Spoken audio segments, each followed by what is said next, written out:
My friend, God wants you to be fruitful. ನನ್ನ ಸ್ನೇಹಿತನೇ, ನೀವು ಫಲಭರಿತರಾಗಿರಬೇಕೆಂದು ದೇವರು ಬಯಸುತ್ತಾರೆ. According to Proverbs 12:12, ಜ್ಞಾನೋಕ್ತಿಗಳು 12:12 ಪ್ರಕಾರ the root of the righteous bears fruit. ನೀತಿವಂತರ ಬೇರು ಫಲವನ್ನು ಕೊಡುತ್ತದೆ.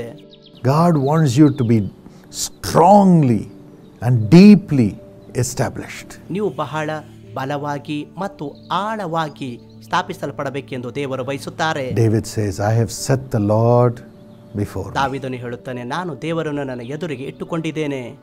He is on my right side. ಆತನು ನನ್ನ ಬಲಗಡೆಯಲ್ಲಿದ್ದಾನೆ. I shall not be shaken. ನಾನು ಕದಲುವುದಿಲ್ಲ.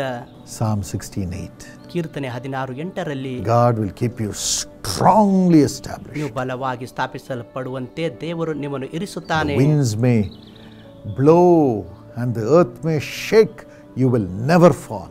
Your business will never fall. Your family will never fall. ದೊಡ್ಡ ಗಾಳಿ ಬೀಸಲಿ ಅಥವಾ ನೆಲವು ಕಂಪಿಸಲಿ, ನೀವಾಗಲಿ ನಿಮ್ಮ ಕುಟುಂಬವಾಗಲಿ ಅಥವಾ ವ್ಯಾಪಾರವಾಗಲಿ ಬಿಡುವುದಿಲ್ಲ. Do not be afraid. ಭಯಪಡಬೇಡಿರಿ. Your job will not be taken away from you. ನಿಮ್ಮಿಂದ ನಿಮ್ಮ ಉದ್ಯೋಗ ತೆಗೆಯಲ್ಪಡುವುದಿಲ್ಲ. You will not be finished with regard to your studies. ನಿಮ್ಮ ವ್ಯಾಸಂಗದ ಕುರಿತಾಗಿ ನೀವು ಮುಗಿದು ಹೋಗುವವರಲ್ಲ. You will bear fruit. ನೀವು ಫಲವನ್ನು ಕೊಡುವಿರಿ. You will rise up. ನೀವು ಎದ್ದೇಳುವಿರಿ. Because your roots are in Jesus. ಯಾಕೆಂದರೆ ನಿಮ್ಮ ಬೇರುಗಳು ಯೇಸುವಿನಲ್ಲಿವೆ. And you're full of righteousness. ಮತ್ತು ನೀವು ನೀತಿವಂತರಾಗಿದ್ದೀರಿ. God will raise you up. ದೇವರು ನಿಮ್ಮನ್ನು ಮೇಲೆತ್ತುತ್ತಾನೆ. Yes, you will bear fruit. ಹೌದು, ನೀವು ಫಲ ಕೊಡುವಿರಿ. This is the story of Evangeline Margaret from Chennai. ಚೆನ್ನೈಯಿಂದ ಇವಾಂಜಲಿನ್ ಮಾರ್ಗರೆಟ್ ರವರ ಕತೆ ಇದಾಗಿದೆ. Husband is Michael. ಪತಿ ಮೈಕಲ್ ರವರಾಗಿದ್ದಾರೆ. And husband was in business. ಪತಿ ವ್ಯಾಪಾರದಲ್ಲಿದ್ದರು. He had great loss. ದೊಡ್ಡ ನಷ್ಟ ಅವರಿಗುಂಟಾಯಿತು. Financial loss. ಆರ್ಥಿಕ ನಷ್ಟ ಉಂಟಾಯಿತು. And there was a lot of worry about the future. ಭವಿಷ್ಯದ ಕುರಿತಾಗಿ ಬಹಳ ಚಿಂತೆಯಾಯಿತು. They were married for 5 years. They did not have ಅವರಿಗೆ children. ಮದುವೆಯಾಗಿ 5 ವರ್ಷವಾದರೂ ಮಕ್ಕಳಿರಲಿಲ್ಲ. Great agony and ಬಹಳ sorrow. ವೇದನೆ ಮತ್ತು ದುಃಖ ಅವರಲ್ಲಿತ್ತು. At that time, when she went to the Jesus Calls prayer tower, they invited her to become a voluntary prayer ಆಕೆ ಆ intercessor. ಸಮಯದಲ್ಲಿ ಯೇಸು ಕರೆಯುತ್ತಾನೆ ಪ್ರಾರ್ಥನೆ ಗೋಪುರಕ್ಕೆ ಹೋದಾಗ ಅಲ್ಲಿರುವವರು ಪ್ರಾರ್ಥನಾ ವಿಜ್ಞಾಪನೆಗಾರರಾಗಿ ಸ್ವಯಂ ಸೇವಕಿಯಾಗಿ ಸೇರಿಕೊಳ್ಳುವುದಕ್ಕೆ ಆಮಂತ್ರಿಸಿದರು. To pray for others. ಬೇರೆಯವರಿಗಾಗಿ ಪ್ರಾರ್ಥನೆ ಮಾಡುವುದಕ್ಕಾಗಿ. She herself was in ಆಕೆ sorrow. ಸ್ವತಃ ದುಃಖದಲ್ಲಿದ್ದಾಳೆ. But she accepted. ಆದರೆ ಆಕೆ ಸ್ವೀಕರಿಸಿದಳು. Husband also accepted. ಪತಿಯು ಸ್ವೀಕರಿಸಿದನು. And both of them started coming to the prayer ಇಬ್ಬರು tower ಸೇರಿ ಪ್ರಾರ್ಥನಾ ಗೋಪುರಕ್ಕೆ ಬರುವುದಕ್ಕೆ ಪ್ರಾರಂಭಿಸಿದರು. and joined the business blessing plan of Jesus Calls. ಯೇಸು ಕರೆಯುತ್ತಾನೆ ವ್ಯಾಪಾರ ಆಶೀರ್ವಾದ ಯೋಜನೆಯಲ್ಲಿ ಸೇರಿಕೊಂಡರು. And they attended the Institute of Power Ministry to get trained, to get filled with the Holy Spirit and the power of the Holy Spirit to serve God and care for others. ದೇವರ ಸೇವೆ ಮಾಡುವುದಕ್ಕಾಗಿ, ಬೇರೆಯವರಿಗೆ ಕಾಳಜಿ ವಹಿಸುವುದಕ್ಕಾಗಿ ಶಕ್ತಿ ಸೇವೆಯಲ್ಲಿ ಅವರು ತರಬೇತಿಗೊಂಡು. And amazingly, when they came back, they got an order for their business. ಆಶ್ಚರ್ಯಕರವಾಗಿ ಅವರು ಹಿಂತಿರುಗಿ ಬಂದಾಗ ಅವರ ವ್ಯಾಪಾರದಲ್ಲಿ ಒಂದು ಆದೇಶ ಬಂದಿತ್ತು. God started lifting them up. ದೇವರು ಅವರನ್ನು ಮೇಲೆತ್ತುವುದಕ್ಕೆ ಪ್ರಾರಂಭಿಸಿದರು. And they started fasting and praying ಮತ್ತು ಅವರು ಉಪವಾಸವಿದ್ದು ಪ್ರಾರ್ಥನೆ ಮಾಡುವುದಕ್ಕೆ ಪ್ರಾರಂಭಿಸಿದರು. for themselves in one accord, ಅವರಿಗಾಗಿ ಒಂದೇ ಮನಸ್ಸಿನಿಂದ, for the business. ವ್ಯಾಪಾರಕ್ಕಾಗಿ. And the business increased tremendously. ವ್ಯಾಪಾರ ಅದ್ಭುತವಾಗಿ ಬೆಳೆಯಿತು. And the same year she conceived. ಅದೇ ವರ್ಷ ಆಕೆ ಗರ್ಭ ಧರಿಸಿದಳು. Now she has 2 children. ಈಗ ಅವರಿಗೆ 2 ಮಕ್ಕಳಿದ್ದಾರೆ. Amazingly, God fulfilled all their needs ಆಶ್ಚರ್ಯಕರವಾಗಿ ದೇವರು ಅವರ ಎಲ್ಲ ಅಗತ್ಯತೆಗಳನ್ನು ಪೂರೈಸಿದನು. and transformed them to become servants of God. ದೇವರ ಸೇವಕರಾಗಿ ಅವರನ್ನು ಬದಲಾಯಿಸಿದರು. You will bear fruit in a similar way. ಅದೇ ರೀತಿಯಾಗಿ ನೀವು ಕೂಡ ಫಲ ಕೊಡುವಿರಿ. Let me pray for you. ನಿಮಗೋಸ್ಕರ ಪ್ರಾರ್ಥಿಸುತ್ತೇನೆ. Father, ತಂದೆಯೇ, the lives of thy children may be shaken. ನಿನ್ನ ಮಕ್ಕಳ ಜೀವಿತಗಳು ನಡುಗುತ್ತಿರಬಹುದು. Give them the zeal and the desire to pray for others and come and join the Jesus Calls ministry voluntarily, giving their time to serve you, Lord. ಬೇರೆಯವರಿಗಾಗಿ ಪ್ರಾರ್ಥಿಸುವ ಬಯಕೆಯನ್ನು ಕೊಡು ಮತ್ತು ಯೇಸು ಕರೆಯುತ್ತಾನೆ ಸೇವೆಯಲ್ಲಿ ಅವರಿಗಿರುವ ಸಮಯದಲ್ಲಿ ಸ್ವಯಂ ಸೇವಕರಾಗಿ ಪ್ರಾರ್ಥನೆ ಮಾಡುವುದಕ್ಕೆ ಸಹಾಯ ಮಾಡು. Let them be able to pray even from their homes for others through Jesus Calls network. ಯೇಸು ಕರೆಯುತ್ತಾನೆ ಜಾಲದ ಮೂಲಕ ಅವರು ತಮ್ಮ ಮನೆಯಲ್ಲಿಯೇ ಪ್ರಾರ್ಥಿಸುವುದಕ್ಕೆ ಸಹಾಯ ಮಾಡು.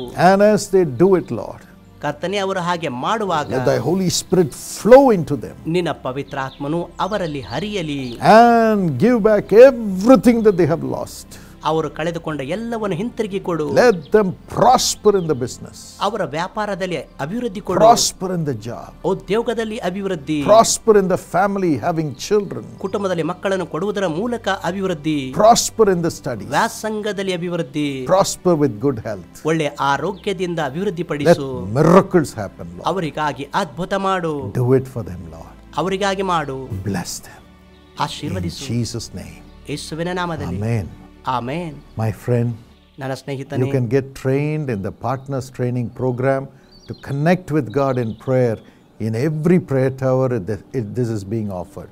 ಪ್ರತಿ ಪ್ರಾರ್ಥನಾ ಗೋಪುರದಲ್ಲಿ ನಡೆಸಲ್ಪಡುವ ಪಾಲುದಾರರ ತರಬೇತಿ ಪಡೆದುಕೊಂಡು ದೇವರ ಸಂಬಂಧದಲ್ಲಿರಿ. Or you can join the prayer academy also. ಅಥವಾ ಪ್ರಾರ್ಥನಾ ಶಿಕ್ಷಣದಲ್ಲಿ ಸೇರಿಕೊಳ್ಳಿರಿ. Anointing of God will come upon you. ದೇವರ ಅಭಿಷೇಕ ನಿಮ್ಮ ಮೇಲೆ ಬರುವುದು. You will begin to be a blessing to others.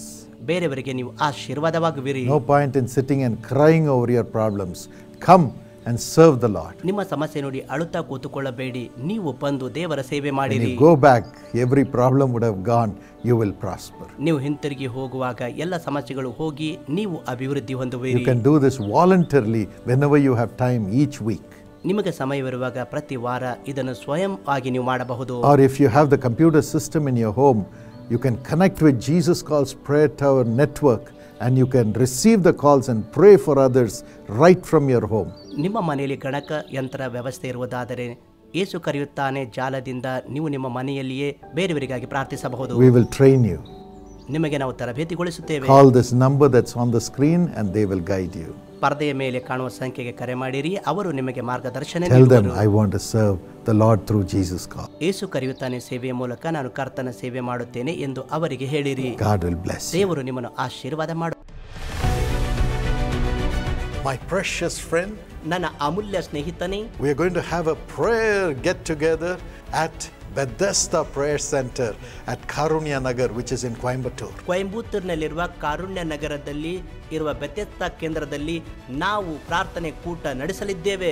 Yes, we are going to pray that God will turn your sorrow into joy. ದೇವರು ನಿಮ್ಮ ದುಃಖ ಸಂತೋಷವಾಗಿ ಮಾರ್ಪಡುವುದಕ್ಕಾಗಿ ಪ್ರಾರ್ಥನೆ ಮಾಡಲಿದ್ದೇವೆ. So come with all your family members. ನಿಮ್ಮ ಎಲ್ಲ ಕುಟುಂಬ ಸದಸ್ಯರೊಂದಿಗೆ ಬನ್ನಿರಿ.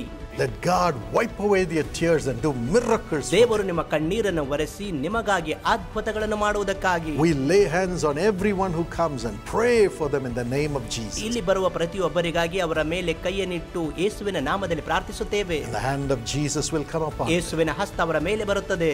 It will come upon you. ಅದು ನಿಮ್ಮ ಮೇಲೆ ಬರುವುದು.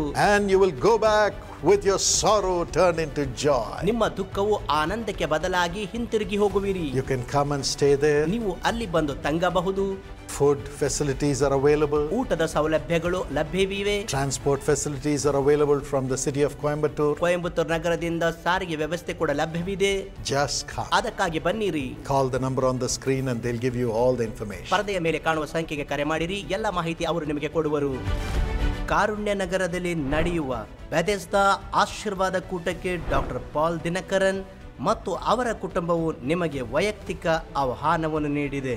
ದಿನಾಂಕ ಭಾನುವಾರ ಜುಲೈ 7ರಂದು, ಸಮಯ ಮಧ್ಯಾಹ್ನ 2 ಗಂಟೆಗೆ. ವಸತಿ ಮತ್ತು ಹೆಚ್ಚಿನ ವಿವರಗಳಿಗಾಗಿ ದಯವಿಟ್ಟು ತಕ್ಷಣ 9487846601 ಈ ಸಂಖ್ಯೆಗೆ ಸಂಪರ್ಕಿಸಬಹುದು.